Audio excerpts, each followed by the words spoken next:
Shekinah glory, Shekinah glory, Shekinah glory, rest on me. Shekinah glory, Shekinah glory, Shekinah glory.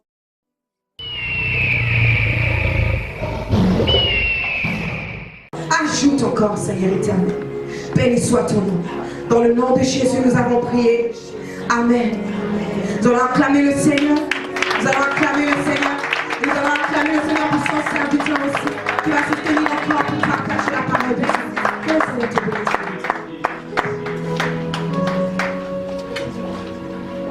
Alléluia. Est-ce qu'on peut acclamer le Seigneur?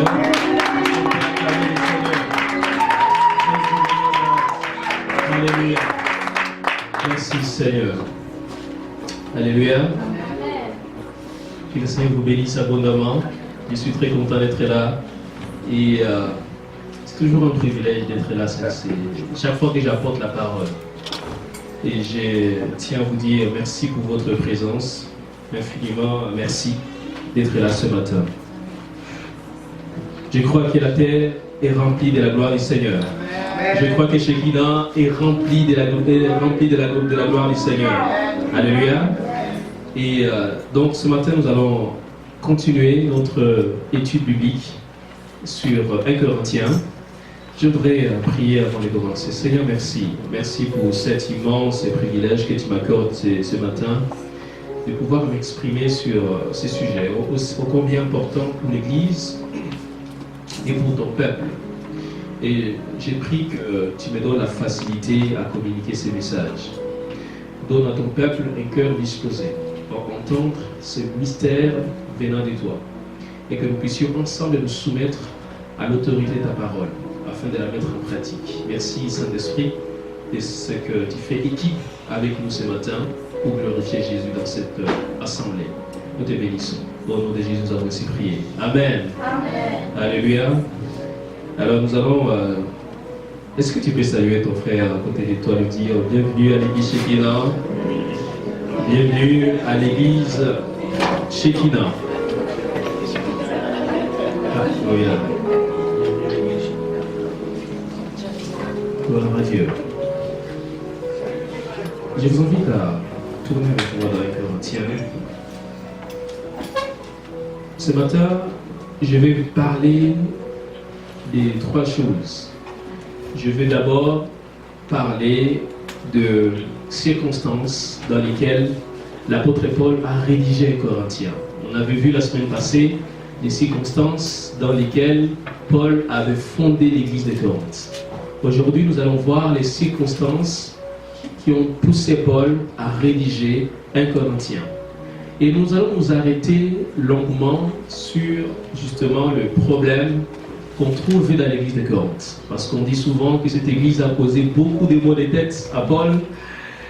Paul a eu beaucoup de difficultés avec cette église, une église qu'il a lui-même fondée par la grâce de Dieu, de ses propres mains expertes, mais qui pourtant l'a à un moment donné désavoué. Nous verrons donc ces problèmes-là, et nous verrons surtout les causes, parce que là où il y a les problèmes, il y a les causes. Quelles sont les causes qui ont fait que les Corinthiens étaient vraiment difficiles? Quelles sont les causes qui ont fait cela, qui ont été donc à la base de ces problèmes-là? Et nous terminerons par une courte séance des déclarations d'engagement pour l'Église. Nous voulons pas seulement que les gens viennent, que vous puissiez écouter ces enseignements, mais que nous puissions sortir d'ici transformés. Et je crois que sur notre langue repose le pouvoir d'orienter le futur. Et donc, Dieu peut nous utiliser en ce sens-là. Donc, premièrement, je parlerai des circonstances dans lesquelles Paul a écrit un Corinthien. Deuxièmement, je parlerai donc de problèmes qu'on trouve dans l'église de Corinthe et des causes qui en étaient à la base. Et finalement, ce seront des engagements déclaratoires, prophétiques, pour que nous puissions rentrer dans notre destinée. Alléluia. Alors donc, 1 Corinthiens, c'est une épître essentielle. Alors pour ceux qui viennent de se joindre à nous pour la première fois, prophète Jocelyn, que le Seigneur te bénisse abondamment. Alléluia. Est-ce qu'on peut acclamer le Seigneur pour cet homme de Dieu? Vous êtes une bénédiction pour le corps de Christ. Le Seigneur vous bénisse abondamment. Et ce matin, donc, je vais essayer d'improviser quelque chose. Et commençons tout de suite par vous rappeler que lorsque Paul fonde l'église de Corinthe, acte 18, il va connaître certaines situations difficiles. Et Dieu va lui parler. Il va rester à Corinthe pendant 1 an et demi. Ensuite, il va quitter Corinthe pour aller s'installer en Asie mineure, Asie, dont la capitale est Éphèse. Et c'est d'Éphèse qu'il va écrire un Corinthien à la suite de 2 rapports qu'on va lui apporter. Je pourrais même dire 3 rapports qu'on va lui apporter. Alors, regardez avec moi 1 Corinthiens chapitre 1, au verset 11. 1 Corinthiens chapitre 1, verset 11. 1 Corinthiens chapitre 1, verset 11. Car mes frères, j'ai appris à votre sujet par les gens de Chloé. Les gens de Chloé, ils viennent donc de Corinthe et ils vont faire un rapport à l'apôtre Paul. Quand vous regardez dans 1 Corinthiens chapitre 16, retournez avec moi 1 Corinthiens chapitre 16, verset 17. 1 Corinthiens chapitre 16, verset 17. Il est écrit: je me réjouis de la présence de Stéphanas, de Fortunatus et d'Achaïcus. Ils ont suppléé à votre absence, car ils ont tranquillisé mon esprit et les vôtres. Sachez donc apprécier les tels hommes. Alors, pourquoi choisir ces 2 textes-là? C'est parce que le premier texte, 1 Corinthiens 1, 11, c'est le premier rapport que les gens viennent apporter à l'apôtre Paul concernant tous les problèmes qui sont dans l'Église. Et ils vont parler du chapitre 1 jusqu'au chapitre 6.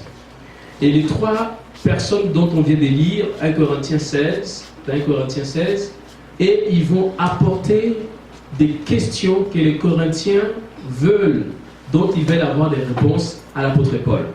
Alors donc ce matin, je vais mimer avec quelques personnes que je vais choisir au hasard. Et je vais mimer les personnes qui viennent de la maison de Chloé. Chloé était une chrétienne qui était de l'église de Corinthe.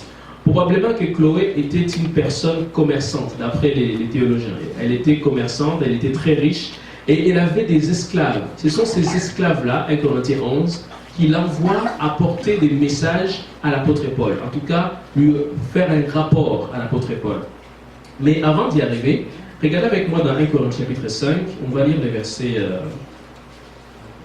9. 1 Corinthiens 5, 9. Parce que c'est important que je replace aussi ces contextes-là. 1 Corinthiens 5, 9. 1 Corinthiens chapitre 5, verset 9. Il est écrit: je vous ai écrit dans ma lettre de ne pas avoir des relations avec les débauchés. Je vais juste m'arrêter là. Je vous ai écrit dans ma lettre. Alors, qu'est-ce qu'il faut comprendre ici? C'est très important et je vais avoir votre attention, s'il vous plaît. Donc, ici, Paul dit au verset 9 de 1 Corinthiens 5, je vous ai écrit dans ma lettre. De quelle lettre il s'agit ici? Parce que ce n'est pas un Corinthien qu'il s'agit. Alors, lorsque l'apôtre Paul, il est à Éphèse, il a reçu des nouvelles de la part des gens de l'église de Corinthe. Pas les gens de Chloé, pas les gens de Stéphanatus, ou en tout cas les 3 qu'on a vus dans Corinthiens 16. Et ces personnes sont venues voir l'apôtre Paul. Ils lui ont dit: apôtre, écoute, il y a quelque chose qui se passe là-bas. Vraiment, c'est pas du tout quelque chose qui est beau. Ça dégrade l'image de l'église. Et l'apôtre Paul va décider d'écrire 1 Corinthien maintenant. Et ce 1 Corinthien a été perdu. On ne sait pas là où elle est. Donc ce que nous avons dans notre Bible comme 1 Corinthien, c'est en réalité 2 Corinthiens. Parce qu'ici Paul dit: dans ma lettre, je vous ai écrit. Cette lettre, on l'a perdue tout simplement. On ne sait pas là où elle est. Donc ce que nous avons ici, c'est 2 Corinthiens en fait. Ce qu'on a comme 1 Corinthien, en réalité, c'est 2 Corinthiens. Alléluia. Maintenant, ce que je vais faire, je vais mimer en choisissant 3 personnes: Josué, Sœur Bénédicte, Max. Alors, vous êtes, et puis je vais choisir, il est où? Élie. Élie est là, voilà. Donc, Élie va jouer le rôle de l'apôtre Paul. Moi, je vais jouer le rôle des représentants des gens de la maison de Chloé. Et donc, je vais vous demander, Élie va s'asseoir ici, l'apôtre Paul. L'honneur à qui l'honneur? C'est lui l'apôtre Paul. Donc, est-ce qu'on peut trouver un autre micro qu'on peut donner à Élie? Donc, moi, je suis le représentant, 1 Corinthiens 1, 11. Je suis le représentant de la maison de Chloé, qui viennent voir l'apôtre Paul, d'accord? Et comment ça va se passer? C'est que moi, je suis les représentants donc, de la maison de Chloé, et ça, c'est la délégation avec laquelle ils sont venus, et nous venons voir l'apôtre Paul, et nous venons lui faire les rapports de ce qui se passe à l'église de Corinthe, à l'église de Guatico. Et donc, on va poser des questions, Élie va me poser des questions, moi je vais répondre. Et donc, je vais suggérer les questions à Élie, d'accord? Alors, donc, là, nous on arrive. Les gars, on va aller comme ça et puis on va revenir, d'accord?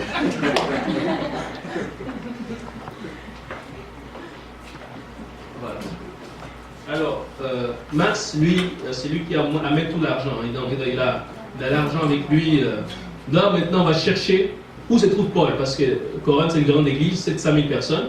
C'est pas évident de trouver l'apôtre Paul. Il n'y avait pas de téléphone, pas de Facebook, pas de WhatsApp, pas de Viber, tout ce que vous voulez. Donc, c'était compliqué de retrouver l'adresse. Alors, donc, nous, on arrive. Ça, c'est où ça? Est-ce que c'est pas lui, là? Hey, ça va? Bonjour! Oui, papa. Ça va? Ça va bien. Oui. Nous, on vient de Corinthe, de la maison de Chloé. Oui, c'était vraiment, c'était long, c'était difficile même.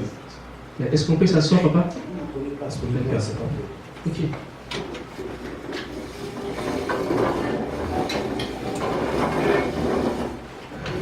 Vous allez bien?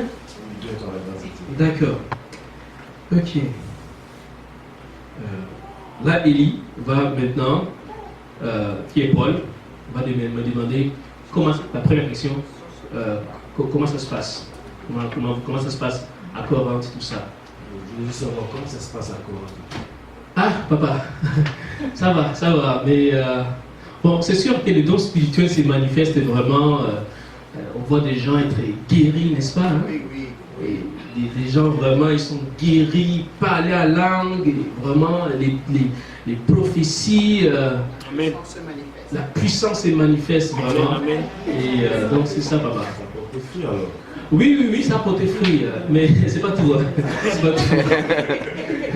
C'est ça, c'est pas tout. C'est pas, il y a quelques problèmes. Ah bon, lesquels? Tu sais, quand vous êtes partis, il y a eu en fait, il y a d'autres serviteurs qui sont passés à l'église. Il y a l'homme de Dieu, Pierre, qui est passé. Il y a aussi Apollos. Et donc, c'est vraiment, on a été bénis, mais après cela, des gens ont commencé à se former en groupe. Il y a actuellement vraiment des divisions dans l'église. Et c'est pas facile, papa pour Paul. C'est pas facile.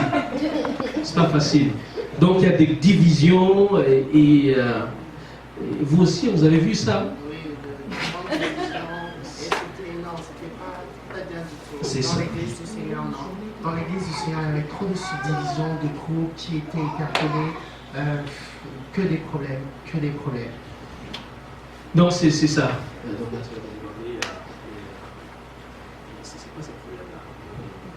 C'est quoi ces problèmes spécifiques, je sais? Ben, parce que certains disent que bon, toi c'est vrai que tu es vraiment notre papa, lui c'est papa, hein? Moi c'est notre papa, mais d'autres qui disent que tu n'es plus leur papa. Ah bon? Ouais, mais bon, il ne faut pas être fâché, hein? Faut pas être fâché. D'accord, faut pas être fâché, vraiment. Donc ils disent que tu n'es plus leur papa, et du coup ils disent que c'est Apollos, lui quand il parle, c'est vraiment élégance des langages là. Il faut sentir la chose. Il y a aussi Pierre aussi, hein, peut-être lui aussi peut dire quelque chose. Oui, il y a aussi Pierre, que les gens disaient que Pierre qui était avec Jésus-Christ, c'est Pierre qui maîtrisait plus que toi. Donc les gens doutaient même de ta force ou de ta crédibilité. C'est que quand je l'avais amené la parole, ça donnait quelque chose. Mais moi, c'est ce qu'on a pensé, hein, que vraiment. Mais nous, on est avec vous, hein. On est avec vous. C'est ça. Nous, on est avec vous. C'est ça. Et donc, c'est vraiment ça. Et ils disent que vous, quand vous parlez, c'est pas avec un langage. Ils veulent des gens qui parlent avec sagesse, éloquence. Donc, c'est ça. C'est ça. Et puis il dit que vu que vous n'étiez pas avec Jésus, Pierre était avec Jésus, dont les disciples, vous c'est sous. Donc c'est fier vraiment. Vraiment de Jésus, pas vous. C'est pas nous, c'est eux qui ont dit ça. C'est eux. Donc, mais quand même, nous sommes là, nous. C'est bon de savoir qu'il y a des gens qui me soutiennent. Moi, je crois que c'est à cause que peut-être j'ai un peu trop taillé les gens à gauche, à droite. Nous, on a été bénis avec ça. Nous, vraiment, ça nous a redressé même. Ouais. Et le frère qui est arrivé avec sa soeur, comment il va? Oh, le frère qui est arrivé avec sa soeur, comment il va juste ça? Ah, les frères là qui étaient jeunes comme ça, Oui. mais sa soeur était plus âgée. Oui, c'est ça. Ah, c'est pas.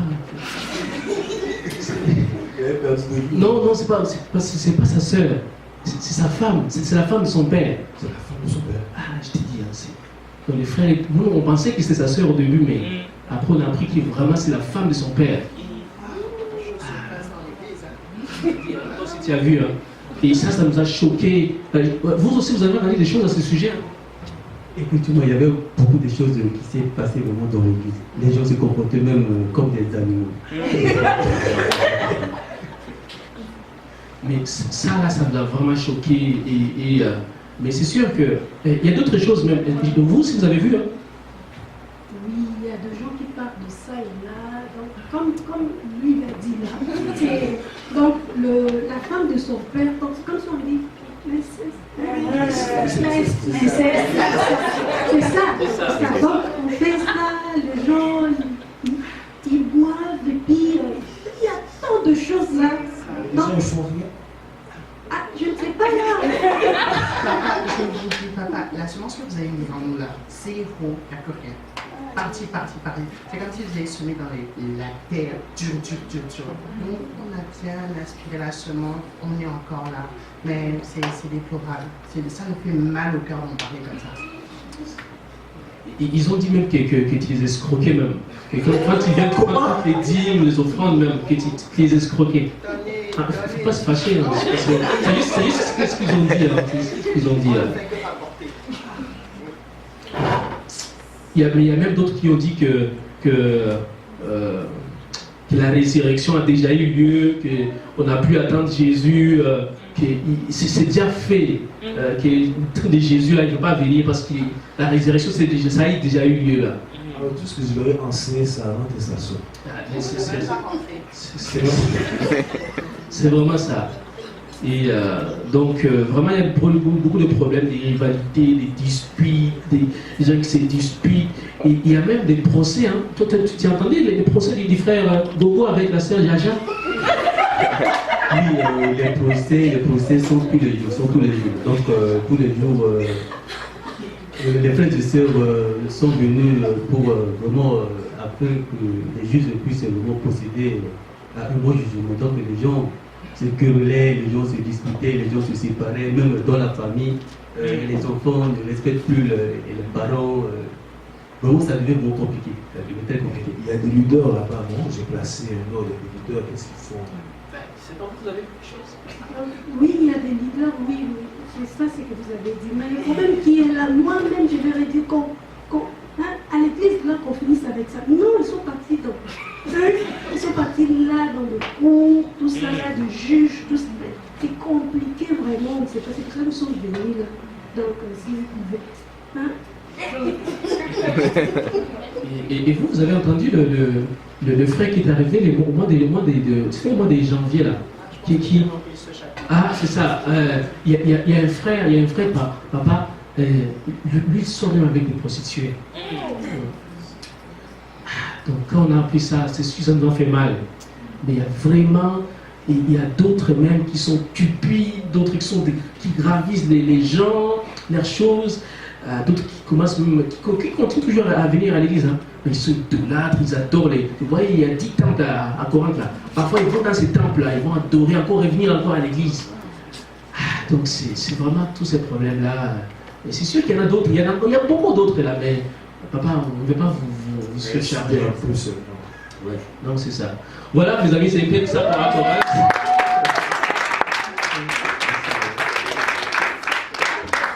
Donc, à l'église de Corinthe, c'est ce qui se passe. On a essayé de rendre ça un peu plus vivant, mais je vous assure que c'est vraiment ce qui se passe à Corinthe. Alors maintenant, on va passer en revue tous les problèmes, enfin, pas tous les problèmes, mais la plupart qui étaient à Corinthe. Regardez avec moi chapitre 1, chapitre 1 au verset 10. On commence par là. Donc maintenant, on va passer en revue ces problèmes qu'on essaie de mimer avec toute l'équipe. Merci, hein, merci les gars. Vous avez bien fait ça. Alors, chapitre 1, verset 10, excuse-moi, on va noter quelques problèmes. Donc, le problème commence. Chapitre 1, verset 10. Et je vous exhorte, frères, par les noms de notre Seigneur Jésus-Christ, à tenir un même langage. Premier problème. Donc, chacun parlait son langage, il ne se comprenait pas nécessairement. Deuxième point, à ne point avoir, toujours au verset 10, à ne point avoir de divisions parmi vous. Problème. Verset 11, troisième problème. Verset 11, il est écrit, car mes frères, j'ai appris à votre sujet par les gens de Chloé qu'il y a des rivalités au milieu de vous. Donc vous avez déjà les gens qui ne parlent pas le même langage, vous avez des divisions qui sont dans l'église, vous avez des rivalités dans l'église. Verset 17, là ce sont les gens qui se moquent de l'apôtre Paul, du fait que lui ne parle pas comme les gens de Corinthe. Lui s'exprime, oui, mais pas avec un langage vraiment plein, empreint d'élégance, de sagesse.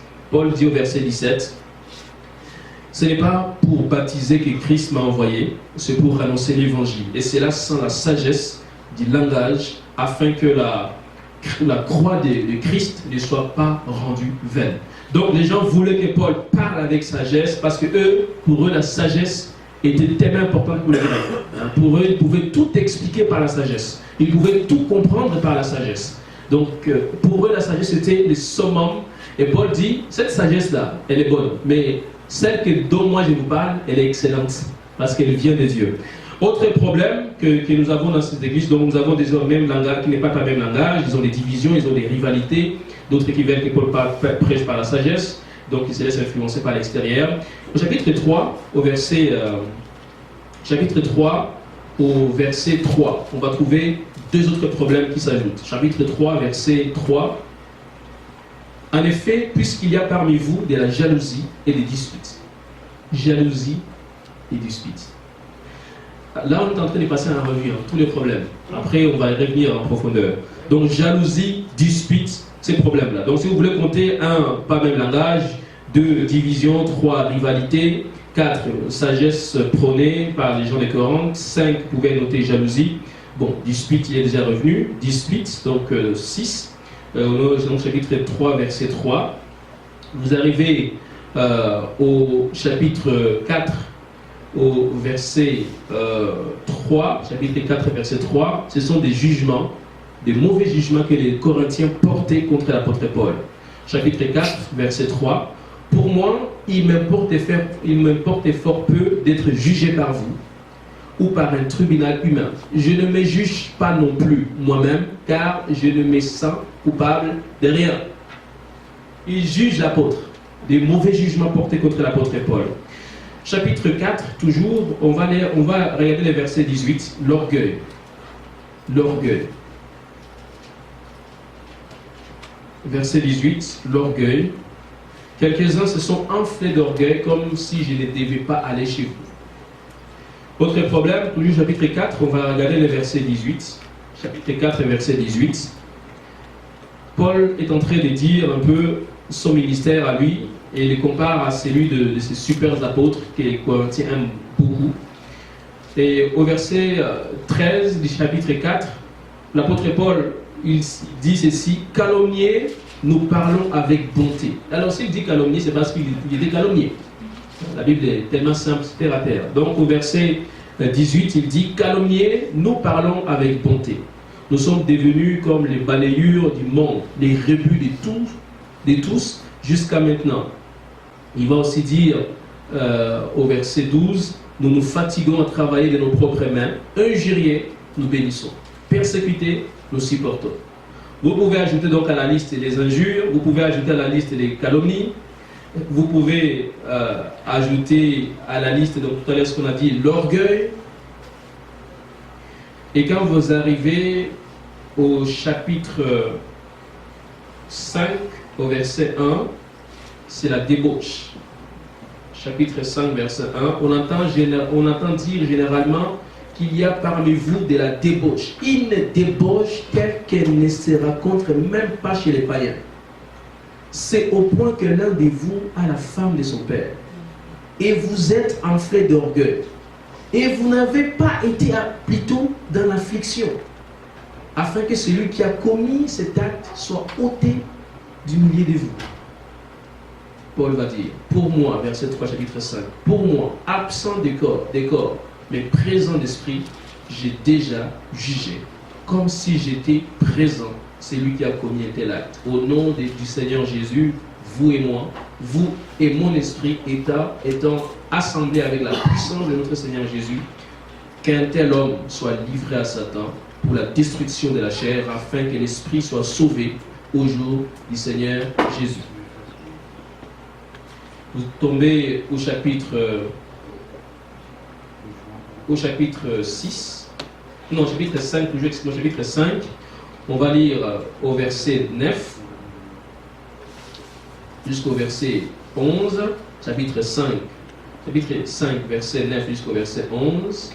Je vous ai écrit dans ma lettre de ne pas avoir des relations avec les débauchés. Ah, donc ça, c'est des chrétiens qui étaient à l'église, qui allaient avoir des relations sexuelles avec des gens qui n'étaient pas mariés. Verset 10, non, pas d'une manière absolue avec les débauchés de ce monde. Paul dit non, ce n'est pas les gens du monde dont je parle là. Ou avec les cupules et les ravisseurs, ou avec les idolâtres, autrement, il vous faudra sortir du monde. Maintenant, verset 11, ce que je vous ai écrit, c'est de ne pas avoir des relations avec quelqu'un qui se nomme frère et débauché, et cupide, ou idolâtre, ou outragé, ou ivrogne, ou ravisseur, de ne pas même manger avec un tel homme. Verset 12. Qu'ai-je en effet à juger celui dehors? N'est-ce pas celui dedans que vous avez à juger? Pour celui dehors, Dieu le juge. Ôtez le méchant du milieu de vous. Donc si vous notez ce problème-là, verset 11, donc il y avait des frères qui avaient des relations sexuelles avec des débauchés. Vous avez verset 11, donc des frères qui étaient cupides, idolâtres, outrageux, ivrognes, ravisseurs. Tout ça c'est dans l'église. Hein? Au verset chapitre 6, vous ajoutez à tous ces problèmes un autre problème. Verset 6, les problèmes, ils avaient des différents avec deux, des plutôt, donc c'est les conflits. L'un d'entre vous, lorsqu'il a un différend avec un autre, ose-t-il plaider devant les injustes et non devant les saints? Ne savez-vous pas que les saints jugeront le monde? Et si c'est par vous que le monde est jugé, êtes-vous indigne de rendre les moindres jugements? Ne savez-vous pas que nous jugerons les anges et nous ne jugerions pas, à plus forte raison, les choses de cette vie? Si donc vous avez des différends pour les choses de cette vie, ce sont des gens dont l'Église ne fait aucun cas que vous prenez pour juge. Je l'ai dit à votre honte. Ainsi, il n'y a parmi vous pas un seul homme sage qui puisse prononcer un jugement entre ses frères, mais un frère plaide contre un frère et c'est là devant des infidèles. C'est déjà certes un défaut chez vous que d'avoir des procès les uns avec les autres. Pourquoi ne souffrez-vous pas plutôt quelque injustice? Pourquoi ne vous laissez-vous pas plutôt dépouiller? Mais c'est vous qui commettez, notez notre problème, l'injustice et qui dépouillez, et c'est envers des frères que vous agissez de la sorte. Ne savez-vous pas que les injustes n'hériteront pas le royaume de Dieu?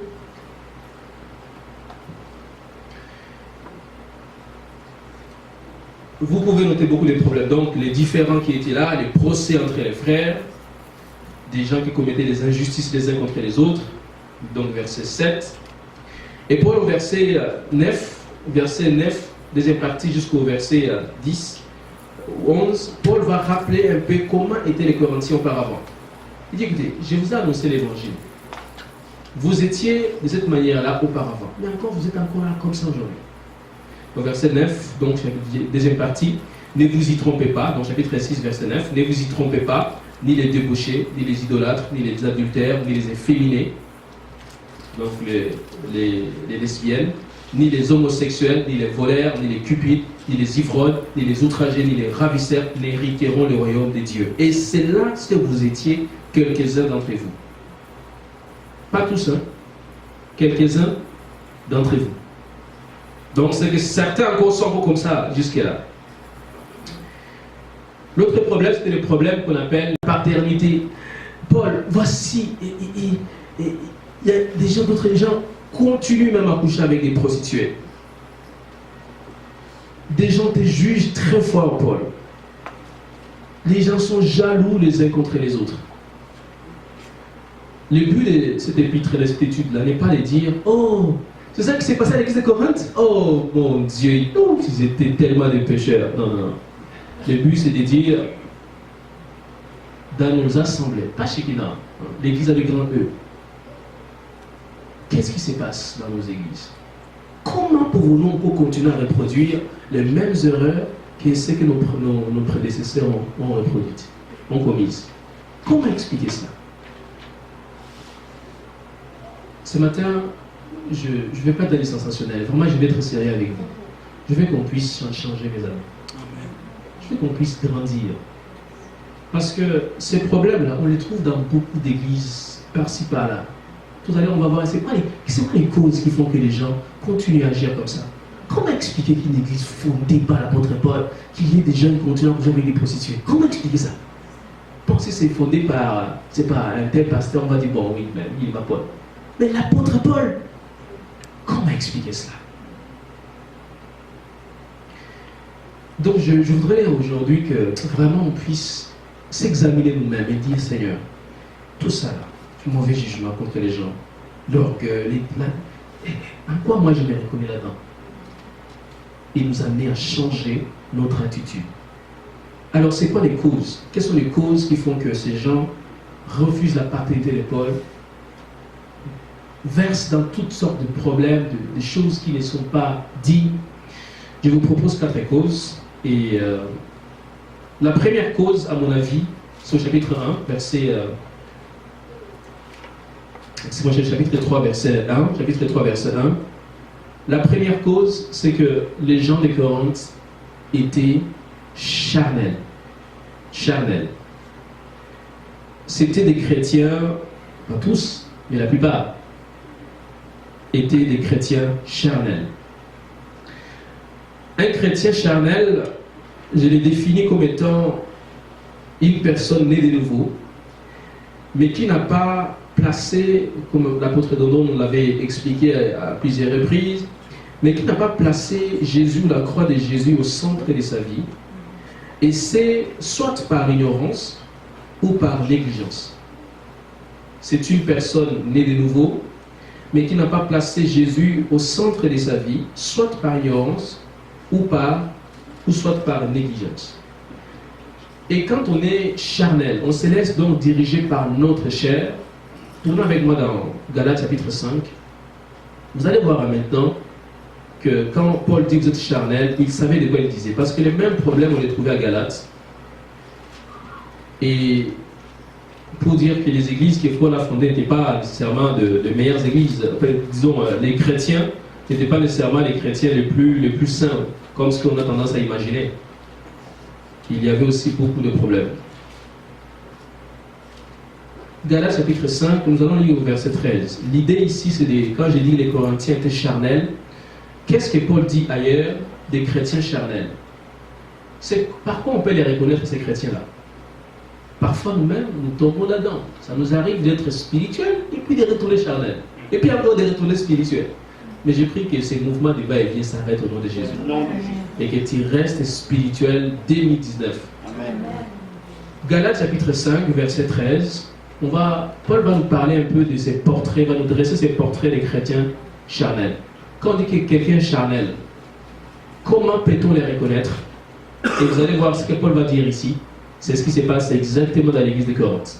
Vraiment dans l'église de Corinthe. Verset 13. Galates chapitre 5, verset 13.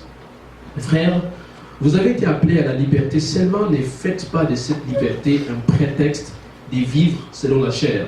mais rendez-vous par amour serviteurs les uns des autres. Ça, c'est un de mes versets préférés. Rendez-vous serviteurs les uns les autres par amour. Qu'est-ce qui va me pousser à aider les frères Joseph, à aider telle sœur? C'est l'amour. Rendez-vous serviteurs. Il n'est pas dit, mais si vous pouvez vous rendre serviteurs les uns des autres. Non, c'est un ordre, c'est un impératif. Vous n'avez même pas négocié. Rendez-vous serviteurs les uns des autres par amour. Verset 14, car toute la loi est accomplie dans une seule parole, c'est si tu aimeras ton prochain comme toi-même. Maintenant, regardez ce qui s'est passé à l'église des Galates. On y reviendra quand on fera l'école du lit. Mais ça se passe aussi dans l'église des Galates, verset 15. Mais si vous vous mordez, et si vous dévorez, et vous dévorez les uns les autres, prenez garde que vous ne soyez détruits les uns par les autres. J'ai dit donc, marchez selon l'esprit, et vous n'accomplirez pas les désirs de la chair. Car la chair a des désirs contraires à ceux de l'esprit, et l'esprit en a des contraires à ceux de la chair. Ils sont opposés entre eux, afin que... Ah, j'aime cette phrase-là. Donc parfois j'ai dévie de la trajectoire, Seigneur me ramène. Qu'est-ce qu'il est écrit? Afin que vous ne fassiez pas ce que vous voudriez. Afin que tu ne fasses pas ce que tu veux. Verset 18. Si vous êtes conduits par l'esprit, vous n'êtes point sous la loi. Or, les œuvres de la loi, de la chair plutôt, sont évidentes. Ce sont, maintenant regardez la liste, vous allez la retrouver dans Corinthe, éparpillée dans différents chapitres. Verset donc 18.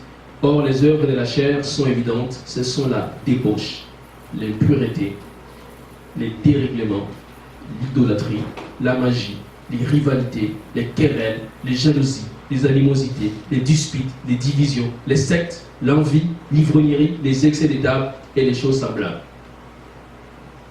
La liste qui est ici, Paul, on la retrouve dans l'église de Corinthe. Parce que ces chrétiens sont charnels.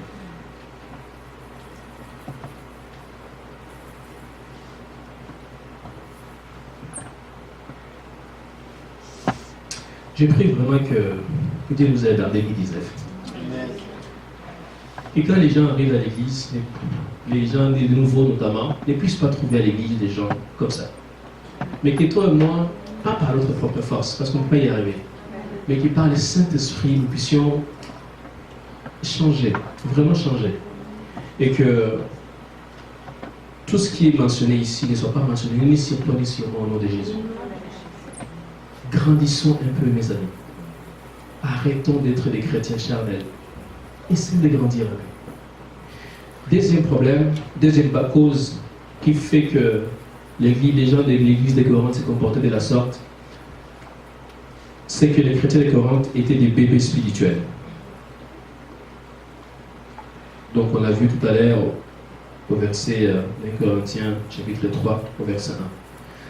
Ils étaient bébés spirituels. Je peux relire ce passage, 1 Corinthiens 3, 1. Pour moi, frère, ce n'est pas comme à des hommes spirituels, donc qui se laissent guider, conduire par le Saint-Esprit, et j'ai pu vous parler, mais comme à des hommes charnels, comme à des enfants en Christ. Et enfant ici, c'est vraiment les synonymes de bébés spirituels. 2019, décide de grandir un peu, mon ami. Parce qu'un bébé spirituel, maintenant, ça c'est intéressant, si tu peux noter, vraiment prends ça en note. Je te donne un peu les caractéristiques des bébés spirituels. Un bébé, d'après les Corinthiens, un bébé spirituel, il est égocentrique. Il est égocentrique. Il concentre tout sur lui-même. Les autres n'existent pas. C'est lui le centre du monde. Les autres, ça n'existe pas.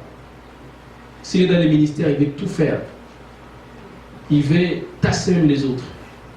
S'il est dans une entreprise, il écrase tous ses petits employés, il écrase.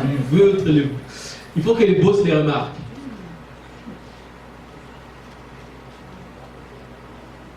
Lorsque l'apôtre Paul écrit aux Corinthiens, au chapitre 10, vous allez voir caractéristiques des bébés spirituels, donc égocentriques. Au chapitre 10, il leur dit ceci, 1 Corinthiens chapitre 10, au verset 24, que personne ne cherche son propre intérêt, mais que chacun cherche celui d'autrui. Ah, est-ce que tu peux les répéter pour toi-même?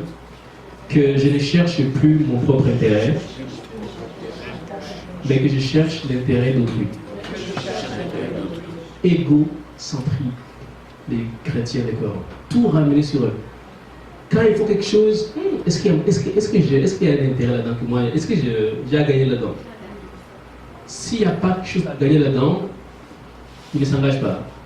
Il faut qu'il y trouve son compte, sinon il ne s'engage pas. Que personne ne cherche son propre, tu peux même ça même souligner ou écrire, c'est pas fou. Que personne, 1 Corinthiens 10, 24, ne cherche son propre intérêt, mais que chacun cherche celui d'autrui. Égocentrique.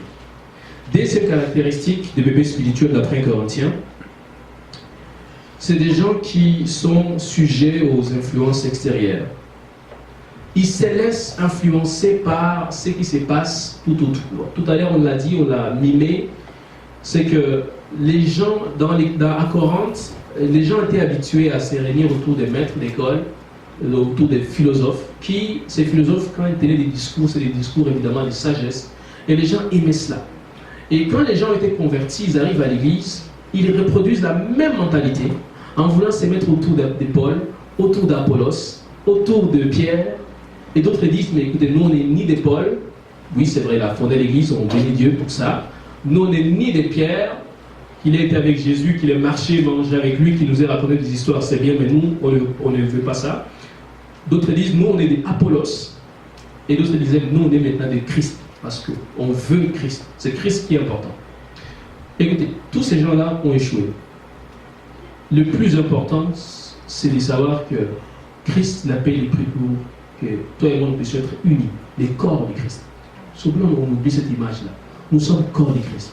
Ça peut être la prophétesse Daniel, ça peut être Emmanuel Kambi, ça peut être l'évangéliste Kétia, l'un ça peut être le docteur Déborah. Nous sommes tous le corps.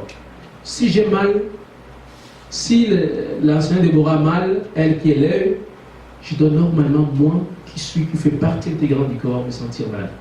S'il y a quelque chose qui ne va pas dans sa vie, je dois me sentir concerné par l'intercession. Et quand on perd de vue cette image-là, alors les problèmes commencent à naître. Donc ils étaient des bébés spirituels, égocentriques, ils étaient sujets au jugement, donc les gens du dehors les influençaient. Voilà pourquoi dans 1 Corinthiens chapitre 10, verset 33, Paul leur dit, les mauvaises compagnies corrompent les bonnes mères. 1 Corinthiens 10, 33. Pourquoi? Parce que Paul leur disait, si vous continuez à être avec les gens du dehors, vous laissez influencer par ces gens du dehors-là, vous pouvez être certain que ces gens-là vont corrompre tout ce que vous avez appris dans l'église. Il est dommage de voir dans l'église de Jésus parfois des gens se fier beaucoup plus aux gens du monde que de se fier aux frères, aux serviteurs de Dieu et à d'autres personnes à l'église. Il est vrai, moi ça me désole honnêtement. J'aurais du mal à aller demander conseil à un psychologue parce que après Jésus, c'est ma femme, et je vais me tourner vers les frères et sœurs pour demander conseil. Mais pas nécessairement aux gens du monde parce qu'honnêtement, on n'a pas le même esprit. Donc pas qu'ils ne sont pas compétents, mais parce qu'on n'a pas le même esprit. Et pour ça, je vais me fier aux gens qui sont à l'église. Je peux demander à la serviette, je peux demander à n'importe qui. Pourquoi je vais demander à n'importe qui ici? Parce que vous avez tous le Saint-Esprit. Donc, vous pouvez vous exprimer en vous laissant guider par le Saint-Esprit. Alléluia. Donc, ils sont sujets à toutes sortes d'influences extérieures. Et c'est ça, ce sont les bébés spirituels. Des gens qui, hé, tu as entendu? Il y a un séminaire à tel endroit. Hé, ouf, tous ils vont au séminaire. Hé, tu as appris? Il y a tel évangéliste qui vient des États-Unis. Ces gars-là. D'ailleurs, il va fonder son église ici. Hé, il va fonder son église. Je ne sais pas ce que j'ai fait chez Kina, moi. Bébé spirituel. Sujet aux influences dehors. Que cela ne soit pas ton cas 2019 au nom de Jésus. Amen. Que vraiment tu changes complètement au nom de Jésus. Bébé spirituel, c'est aussi des gens qui craignent de souffrir. Chapitre 6. Nous l'avons lu tout à l'heure, d'un Corinthien. Des gens qui craignent de souffrir. Je ne dis pas que nous on aime souffrir, je ne dis pas ça. Mais je dis que quand le problème arrive, tu affrontes les problèmes. Tu affrontes les problèmes. Tu ne fuis pas les problèmes, tu l'affrontes. Alléluia. Tu n'esquives pas. Et Paul dit donc au chapitre 6, on a lu tout à l'heure au verset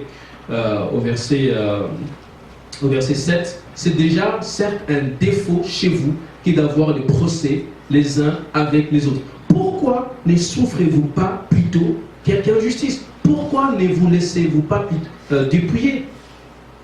Mais c'est vous qui commettez l'injustice et qui dépouillez. Et c'est envers des frères que vous agissez de la sorte. On dit c'est pas possible. C'est pas possible. Un bébé spirituel, dès qu'il y a un problème, hey, tu m'as fait ça, tu vas voir. Tu vas voir. Non, on va parler de justice. Frère, viens, on va parler. Non! Moi, c'est parler de justice, on va régler ça. Frère, viens, on va voir le papa Podondon, parce que ils vont nous donner des conseils. Je suis sûr qu'ils vont nous aider. Ils sont sages, ils ont des longues années d'expérience. Moi, je dis c'est la justice. Si c'est pas la justice, tu viens avec moi. Non, mon gars, tu as tapé dehors. S'il a touché la mauvaise personne, ils sont incapables de supporter quelconque petite souffrance. Vous savez, il y a une des choses qui m'avait déchiré les cœurs. Il fut un temps où je suis toujours responsable de la cellule de l'Est. À un moment donné, j'arrive, je structure un peu tout ce qui se passe, je donne des rôles à chaque personne, après en avoir parlé à l'apôtre Dondon. Donc il y avait des gens qui étaient chargés d'intercession, on avait des projets pour aller évangéliser dans les quartiers. Pour un petit problème, je vois deux personnes se déchirer. Il fallait intervenir, conseiller. Est-ce qu'on peut pas régler ça? Bien sûr, ça s'est réglé après, mais voir que ça a pris beaucoup de temps avant de se régler. Que Dieu nous aide à grandir spirituellement au nom de Jésus. Donc, bébé spirituel, parfois, il craint de souffrir. Parfois, bébé spirituel, il est aussi sujet aux erreurs doctrinales. Chapitre 15 de 1 Corinthiens, l'apôtre Paul traite de la doctrine de la résurrection. Pourquoi? Parce que certains croyaient à tort que la résurrection des morts avait déjà eu lieu. Et ces gens, donc, ne voulaient rien savoir d'autre et ils les juraient qu'ils par ça. Évidemment, cela a été... Paul dit au verset 15, chapitre 1, verset 15, verset 1, chapitre 15, « Je vous rappelle, frères, l'évangile que je vous ai annoncé, que vous avez reçu, dans lequel vous avez persévéré, et par lesquels vous êtes sauvés, si vous les retenez dans les termes où je vous l'ai annoncé. Autrement, vous auriez cru en vain. » Et Paul va leur donner donc une démonstration magistrale sur la résurrection. J'avais même déjà prêché là-dessus. Je parlais du titre de mon message, c'était « Ici Christ n'était pas ressuscité », où Paul donc donne un enseignement puissant sur la résurrection. Les bébés spirituels, c'est des gens qui ne connaissent pas les Écritures, qui chaque fois qu'il y a quelqu'un qui va dire quelque chose, « Ah ouais, c'est vrai ça ?» Sans toutefois se dire, « Mais est-ce que c'est de la Bible? Est-ce que c'est écrit? Est-ce que c'est quelque part mentionné ?» Même si le problème, ce n'est pas de connaître les versets, hein. Ce n'est pas ça le problème, ce n'est pas ça le plus important, qu'ils connaissent tous les versets, tel chapitre, non. Le plus important, c'est de dire, attends, est-ce que j'ai déjà entendu parler de ça à l'église? Est-ce que c'est écrit quelque part? Peut-être que je ne connais pas toute la Bible, mais est-ce que j'ai déjà entendu parler? Est-ce que les gens qui passent devant pour prêcher, est-ce qu'ils ont déjà mentionné ces problèmes-là? Un bébé spirituel, il avale tout de suite. Il n'a pas encore un jugement exercé. Il est sujet à toutes sortes d'erreurs doctrinales. Et c'était le cas pour les Corinthiens, justement. On leur dit que voilà, c'est arrivé la résurrection. Et voilà. Et il se lance dans toutes sortes de choses. Bébé spirituel aussi, c'est quelqu'un qui est intéressé par tout ce qui est sensationnel. Il est intéressé par ici et maintenant. Tout ce qui fait... ça fait bouger, waouh, ça c'est cool. Dans telle église, c'est cool, mon gars. Tu arrives, on danse, on saute, waouh, c'est vraiment cool. Ok, à part les cool là, qu'est-ce que tu apprends d'autre? Est-ce que c'est les cool là, te permet de rester enraciné dans l'église et dans la parole? Est-ce que les cool là te permet de servir le Seigneur, de commencer par laquelle et d'aller plus loin? Et les bébés spirituels sont dans les sensations. Il est sensationnel. Et aujourd'hui, plus que jamais, on est dans un monde où tout ce qui est image a une telle importance. Quand il envoie un message, il y a un texte, il y a vidéo, tu envoies aux gens, les gens vont commencer d'abord par cliquer vidéo. Tchoup. Les textes là, ça ne les intéresse pas. Pourquoi? Parce que l'image, quelque chose de ici et maintenant, je veux quelque chose de... Voilà pourquoi même dans nos stratégies de com, on a commencé à revoir. Pour que, avec les séminaires, on ait tenté certaines choses, on va continuer de pouvoir vraiment essayer de voir comment s'adapter au monde d'aujourd'hui. On ne dit pas que les étudiants ont raison, mais on veut faire passer les messages de manière la plus percutante possible. Donc les gens sont dans les sensationnels. À Corinthe, 1 Corinthe chapitre 14, c'était ça. Les dons spirituels, hein, les palalas, les prophéties, les gens sont waouh, waouh, et les gens sont dans les sensationnels. Et lorsque Paul leur écrit, leur dit, oui c'est bien, mais que tout s'efface pour l'édification du corps de Christ. Que tout s'efface avec ordre. Que tout s'efface avec ordre. Oui, je veux ça, c'est bien, mais que tout s'efface avec ordre pour édifier, s'édifier les uns les autres. Bébé spirituel, c'est aussi quelqu'un qui est soit légaliste, soit libertin. Chapitre 8, on nous rapporte des gens qui, pour eux, ils disaient, tout à l'heure on a vu à propos de liberté, on a vu tout à l'heure chapitre 10, où Paul dit, les gens disaient à Paul, tout m'est permis. Donc pour lui, il est né de nouveau, il fait tout, hein, sans limite, sans aucune contrainte. Il est soit dans les opposés, donc lui, il fait tout comme dans le monde, parce qu'à l'époque, en fait, au 1er siècle, les gens disaient que ce qui est sauvé, ce n'est pas les corps, c'est l'esprit qui est sauvé. Donc avec les corps, je peux faire tout ce que je veux. Je vais aller voir les prostituées, je peux voler. Ça, c'est les corps. Parce que le corps va être détruit, mais l'esprit, il faut garder ça. Parce que c'est ça qui est sauvé. C'est pour ça que je vais prier, je vais gêner, parce que ça entretient l'esprit. Mais tout ce qui est rapport sexuel avec les gens qui ne sont pas mariés, tout ça, c'est pas important parce que c'est avec les corps qu'on les fait.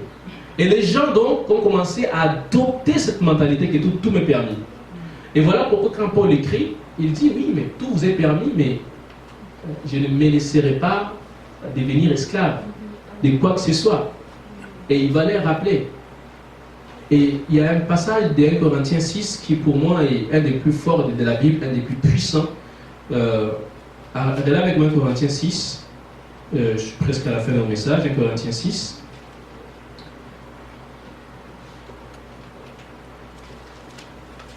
À partir du verset 19, 1 Corinthiens 6, à partir du verset 19 jusqu'au verset 20.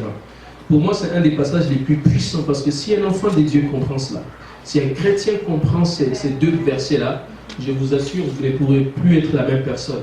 Vous allez changer de mentalité et à être des gens qui plaisent au Seigneur à tous égards. Verset 19, 1 Corinthiens 6. Ne savez-vous pas que votre corps...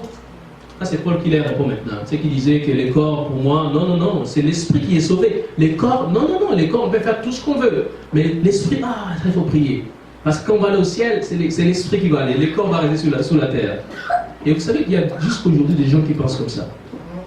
Donc au verset 19, il est écrit, au chapitre 6, « Ne savez-vous pas que votre corps est le temple du Saint-Esprit qui est en vous, que vous avez reçu des dieux, et que vous ne vous appartenez point à vous-même. » Verset 20, « Car pourquoi on ne s'appartient pas à nous-mêmes ?»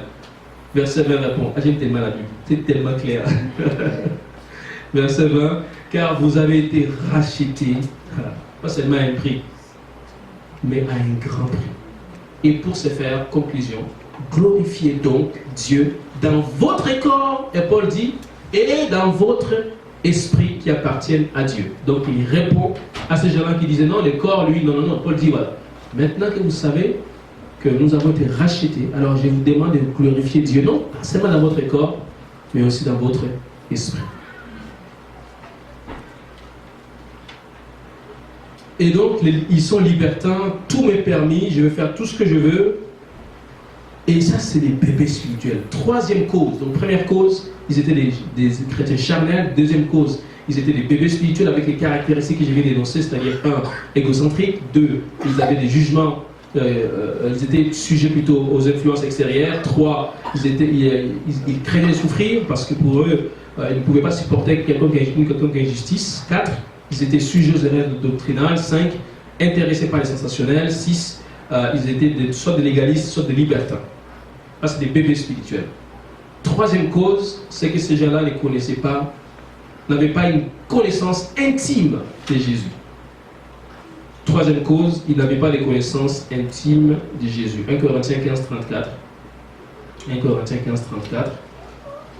Vous allez vous dire, ça c'est de la Bible? Oui, c'est de la Bible. 1 Corinthiens 15, 34.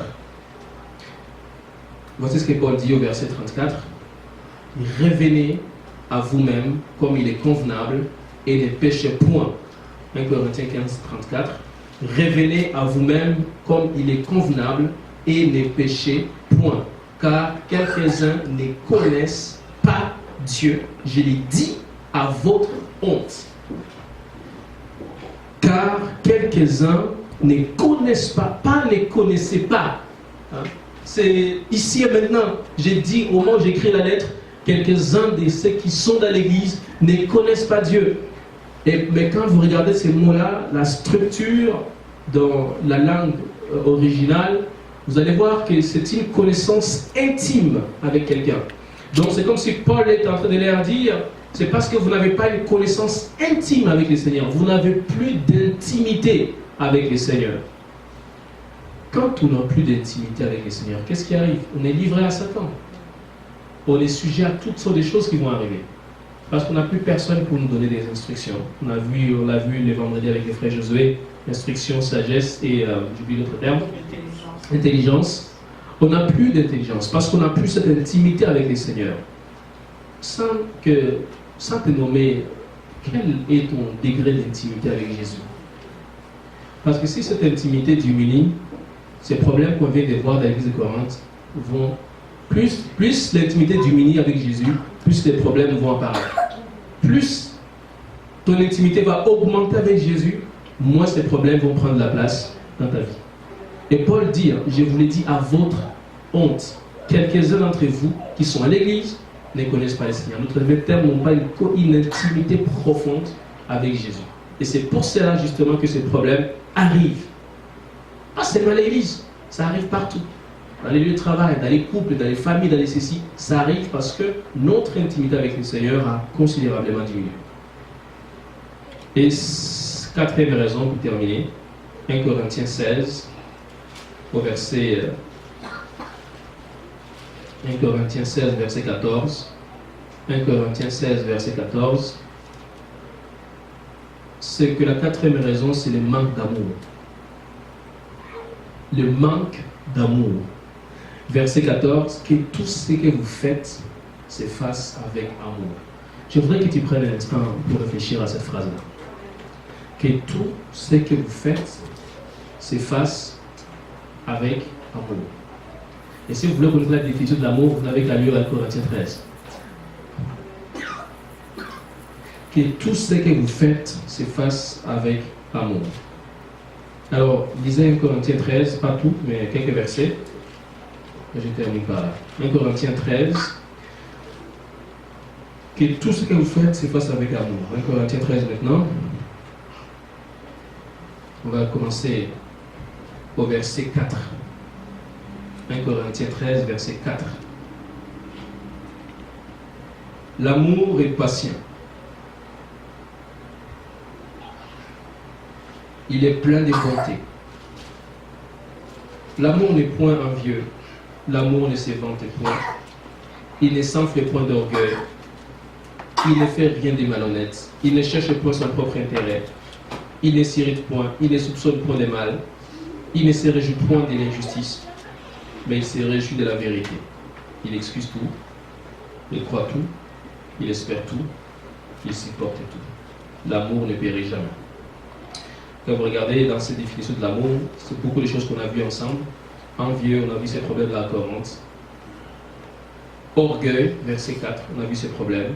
Malhonnêteté, on l'a vu. Donc des gens qui escroquaient les autres. Ne cherche pas son propre intérêt, on l'a vu au verset du chapitre 10. Ne se réjouit point de l'injustice, on l'a vu aussi. Supportez tout. Quand on n'a pas d'amour, c'est ce qui arrive. Donc je vous invite à... J'invite surtout soit les couples, les célibataires, tout le monde ici, à lire ces versets de la manière suivante. 1 Corinthiens 13, verset 4. Parce que je t'aime, je suis patient. Parce que je t'aime, je suis plein de bonté. Verset 4. Parce que je t'aime, je refuse d'être envieux. Parce que je t'aime, je refuse de me vanter. Parce que je t'aime, je refuse de m'enfler d'orgueil.